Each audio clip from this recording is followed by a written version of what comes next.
بسم اللہ الرحمن الرحیم۔ آج کا دن میری مراد 17 رمضان المبارک تاریخ اسلام کے اندر ایک بڑی خاص اہمیت رکھتا ہے۔ ہماری بدقسمتی یہ ہے کہ ہم نہ اپنی تاریخ سے واقف رہے، دینی مذہبی تاریخ سے، اور نہ اپنی قومی اور ملی بنیادوں سے ہمارا تعلق رہا۔ ہم سے آج کوئی پوچھے کہ 1965 کے اندر کارہائے نمایاں دینے والے ہمارے کون سے ہیرو تھے تو ان کے نام بھی ہم میں سے اکثر کو معلوم نہیں ہوں گے۔ 1971 میں سرزمین پاکستان وطن عزیز کے ساتھ کیا سانحہ ہوا اس کے بارے میں بھی بہت سی نوجوان نسل کو علم نہیں ہوگا۔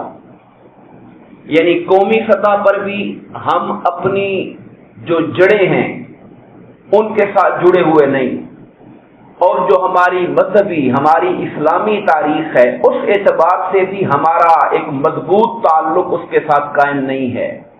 پھر آپ اندازہ لگا سکتے ہیں کہ ایسی نسل اور ایسی جو تربیت پانے والی قوم ہوگی ان کا کتنا پختہ تعلق ہوگا اپنے دین کے ساتھ، اپنے جو اسلامی ورثہ ہے اس کے ساتھ۔ آج کون سا دن ہے؟ یہ جو میرے پیچھے لگا ہوا کلاک ہے اس پر بھی ظاہر ہو رہا ہے کہ 17 رمضان یوم بدر ہے۔ آج کے دن کو یعنی 17 رمضان المبارک کو یوم بدر کہا جاتا ہے، اور یوم بدر بھی ہم کہتے ہیں۔ اللہ سے پوچھیں کہ یہ کون سا دن ہے تو اللہ فرماتا ہے یہ یوم الفرقان ہے۔ یوم الفرقان اللہ نے اس کا نام رکھا ہے۔ فرقان کا لفظ نکلا ہے فرق سے، فرقان فرق کر دینے والا۔ کس بات میں فرق کر دینے والا؟ حق اور باطل میں فرق کر دینے والا، جھوٹ اور سچ میں فرق کر دینے والا، کفر اور ایمان میں فرق کر دینے والا، سچائی میں اور دھوکے اور دجل میں فرق کر دینے والا دن وہ یوم الفرقان ہے۔ یہ یوم بدر ہے، اسی یوم بدر کو ہی قرآن یوم الفرقان کہتا ہے۔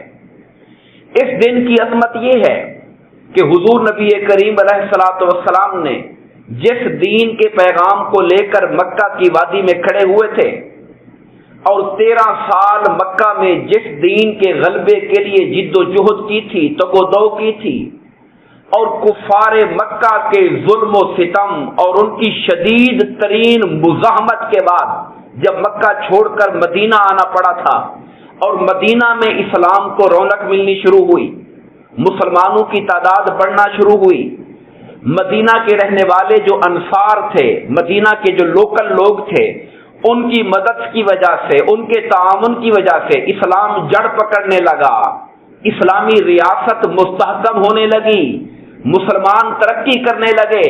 یہ بات بھی 400 کلومیٹر دور بیٹھے ہوئے مکہ والوں سے برداشت نہ ہوئی۔ انہوں نے سوچا کہ اگر یہ مدینہ میں ترقی کرتے رہے ایک وقت آئے گا کہ یہ پھر ہم پر مکہ میں بھی غالب آ جائیں گے، اور مسلمان غالب آ گئے۔ وہ کون سا دن تھا؟ وہ کل والا دن تھا، 16 رمضان، جب مکہ فتح ہوا تھا۔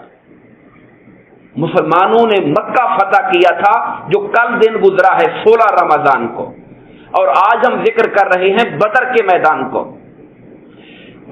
میں واقعات کی طرف نہیں جاتا اس لیے کہ کتابوں کے اندر دلچسپی رکھنے والوں کے لیے باتیں بھری ہوئی ہیں، کیا اسباب بنے کہ یہ جنگ کا ماحول بن گیا، مگر اللہ پاک قرآن میں فرماتا ہے اذ یعدکم اللہ احدی الطائفتین، اللہ تعالیٰ آپ سے وعدہ کر رہا تھا اے حبیب 2 گروہوں میں سے ایک گروہ پر آپ کو غالب کرے گا۔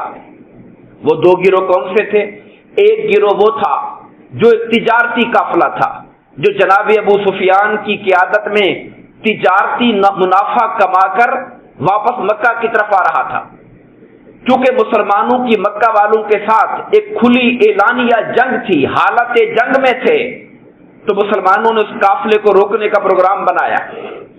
ادھر مکہ والوں کو اطلاع کر دی گئی کہ ہمارے تجارتی قافلے کا راستہ مسلمان روک رہے ہیں، تو انہوں نے 1000 کا کیل کانٹے سے اسلحے سے مسلح لشکر تیار کیا کہ ہم جا کے اپنے قافلے کو بچائیں۔ مختصر یہ کہ قافلہ اپنا رستہ بدل کے نکل گیا، مسلمانوں کی اپروچ سے باہر ہو گیا۔ اب جو مسلح لشکر تھا 1000 کا وہ سامنے ہو گیا۔ حضور نبی کریم علیہ الصلوۃ والسلام کے سامنے یہ نئی صورتحال آپ نے صحابہ کرام کے درمیان رکھی۔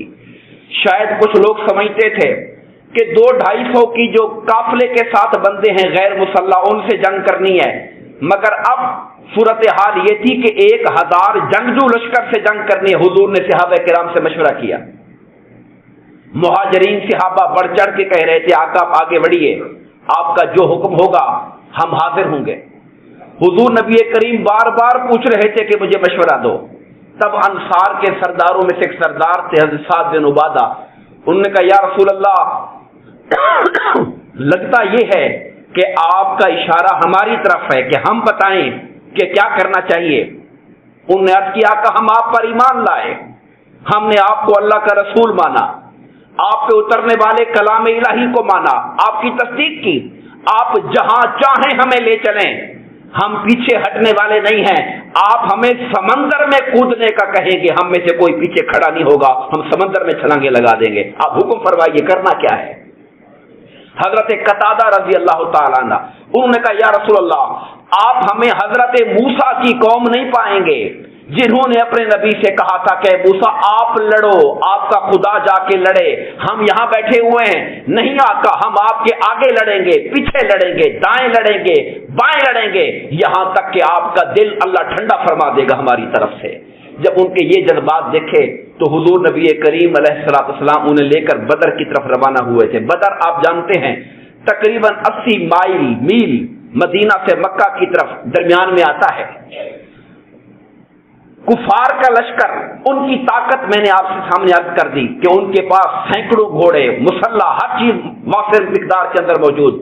مسلمانوں کی تعداد 313، 1000 کے مسلح لشکر سے 313 نہتے لوگ لڑنے کے لیے جا رہے تھے۔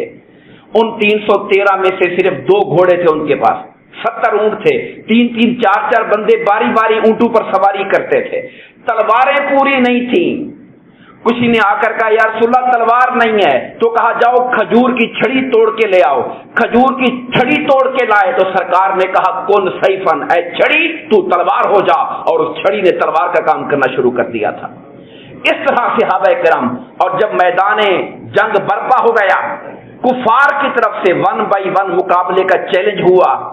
ان کی طرف سے بندے آئے جن کا نام عتبہ، شیبہ اور ولید تھا، کفار مکہ کی طرف سے۔ سرکار دو عالم صلی اللہ علیہ وسلم کی جانب سے حضرت امیر حمزہ رضی اللہ تعالیٰ عنہ، حضرت علی مرتضی رضی اللہ تعالیٰ عنہ، حضرت ابو عبیدہ رضی اللہ تعالیٰ عنہ، یہ 3 اللہ کے شیر میدان میں اترے۔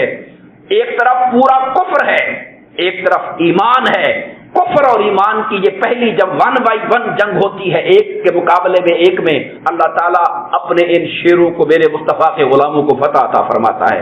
پھر عام جنگ شروع ہو جاتی ہے، اور اس عام جنگ کے اندر بھی مسلمان غالب ہوتے ہیں۔ 70 کافروں کو واصل جہنم کیا جاتا ہے، ان کے 70 کافروں کو قید کر لیا جاتا ہے۔ اور اس سے پہلے یہ بات بھی جاننے والی ہے کہ جنگ کی رات سے پہلے والی جو رات تھی، یعنی جو رات آج گزر چکی ہے، سرکار دو عالم صلی اللہ علیہ وسلم جب وہاں پر پہنچے تھے، اللہ تعالیٰ کی مدد حضور کے ساتھ تھی، جو کہ اللہ نے وعدہ فرمایا تھا 2 قافلوں میں سے ایک کے خلاف اللہ تعالیٰ آپ کو کامیابی دے گا۔ رب کائنات نے ماحول دیا، مسلمانوں کا علاقہ قدرے ریتلا تھا، کافروں کا علاقہ مٹی والا تھا۔ اللہ پاک نے رات کو بارش برسا دی، جس سے کافروں والی سائڈ چکنی ہو گئی، پھسلنے لگ گئے، مسلمانوں کی زمین پکی ہو گئی۔ اور اس حالت جنگ میں جب 1000 کا لشکر ہو اور آپ 313 ہوں، انسان خوف زدہ ہوتا ہے۔ اللہ نے مسلمانوں کے دلوں سے خوف کو دور کر دیا، ساری رات مسلمان چین کے ساتھ سوئے۔ اللہ نے کہا یہ میرا احسان ہے تم پر کہ اس حالت جنگ میں بھی خدا تمہیں سکون کی نیند عطا فرما رہا تھا۔ اور پھر آقا کریم علیہ الصلوۃ والسلام ایک جگہ پر سرکار کے لیے خیمہ لگایا گیا، حضور اللہ کی بارگاہ میں کافروں کا جو قافلہ تھا، اس طرف شراب نوشی ہو رہی تھی، اس طرف رقص و سرور کی محفلیں تھیں، اور ان کے ارادے تھے کل ہم نے مسلمانوں کو ملیا میٹ کر کے رکھ دینا ہے، اسلام کو ختم کر دینا ہے کل ہم نے۔ اور ادھر اللہ کی بارگاہ میں میرے آقا سر رکھے سجدے میں پڑے ہوئے ہیں اور ہاتھ اٹھا اٹھا کے دعائیں کر رہے ہیں کہ اے اللہ جس مدد کا وعدہ تو نے میرے ساتھ کر رکھا ہے، اے اللہ وہ وعدہ پورا کر، وقت آ گیا ہے کہ آج تیری مدد آئے۔ اور یا اللہ تیرا نام لینے والی یہ مٹھی بھر جماعت ہے جو کٹھی کر کے میں لے آیا ہوں تیری بارگاہ کے اندر، اے اللہ اگر انہیں شکست ہو گئی اور یہ لوگ اگر مارے گئے تو پھر زمین پر تیرا نام لینے والا کوئی نہیں رہے گا۔ سرکار دو عالم ہاتھ اٹھا اٹھا کے آسمان کی طرف دعائیں کر رہے ہیں، یہاں تک کہ حضور کے کندھے پہ رکھی ہوئی چادر نیچے گر جاتی ہے اور بکر صدیق رضی اللہ تعالیٰ عنہ چادر کو اٹھا کے حضور کے کندھے پہ رکھتے ہیں، پیچھے سے حضور کو تھامتے ہیں کہ آقا بس کیجئے، اللہ پاک نے آپ کی سن لی ہے، یقیناً خدا مدد فرمائے گا۔ تب قرآن مجید کی وہ آیتیں اتری، استغیثون ربکم، جب تم اپنے رب سے فریاد کر رہے تھے کہ مولا مدد کر، تو رب کائنات نے 1000 ملائکہ سے کہا تیار ہو جاؤ، میرے مصطفیٰ کے غلاموں کی مدد کرنے کے لیے آسمان چھوڑ کر زمین پہ چلے جاؤ۔ 1000 ملائکہ کو زمین پر بھیجا گیا تاکہ مسلمانوں کی مدد کی جائے۔ اور آقا انعامدار نے اس رات کو ہی اللہ پاک کے بتائے ہوئے علم سے زمین پہ نشان لگا دیے کہ اس جگہ فلاں کافر گر کے مرے گا، اس جگہ فلاں کافر گر کے مرے گا۔ کون مرے گا یہ اللہ جانتا ہے، کہاں مرے گا یہ اللہ جانتا ہے، مگر اللہ نے مسلمانوں کے اطمینان کے لیے اپنے نبی کو پہلے خبردار کر دیا اور حضور نے اپنی چھڑی سے نشان لگا دیے کہ کل کس کافر کا لاشا کہاں کہاں پر گرے گا، اور وہی ہوا جیسے جہاں آقا نے نشان لگایا تھا جس کا نام لے کر وہیں پر اگلے دن کسی کافر کی لاش پڑی ہوئی تھی۔ حاضرین محترم، اللہ تبارک و تعالی نے اس دن کو مسلمانوں کے لیے یوم الفرقان قرار دیا تاکہ پتہ لگے کہ حق والے گرچہ تعداد میں تھوڑے تھے لیکن مخلص تھے اپنے رب کے ساتھ اور اپنی تمام تر توانائی اور جذبوں کے ساتھ خدا کی در پہ آ کے کھڑے ہو گئے تھے اللہ کی خاطر۔ تو پھر اللہ پاک نے ان کو تنہا نہیں چھوڑا، خدا نے ان کی مدد کی۔ علامہ اقبال نے اس لیے کہا تھا کہ فضائے بدر پیدا کر، فضائے بدر پیدا کر، فرشتے تیری نصرت کو اتر سکتے ہیں گردوں سے، گردوں، گرد کہتے آسمان کو، اتر سکتے ہیں گردوں سے قطار اندر قطار اب بھی، یعنی اگر تم فضائے بدر پیدا کرو اور صحابہ کرام کے نقش قدم پہ چل کر وہ جذبہ اخلاص اور اثار پیدا کرو تو اللہ کی مدد آج بھی مسلمانوں کے لیے اتر سکتی ہے۔ دعا ہے کہ اللہ تبارک و تعالی بدر میں شریک ہونے والے صحابہ کرام کے درجات کو بلند فرمائے اور ہمیں ان کے نقش قدم پہ چل کر اسلام کی سربلندی کے لیے اپنا تن من دھن لٹانے کا جذبہ عطا فرمائے۔ آمین۔ وما علینا الا البلاغ المبین۔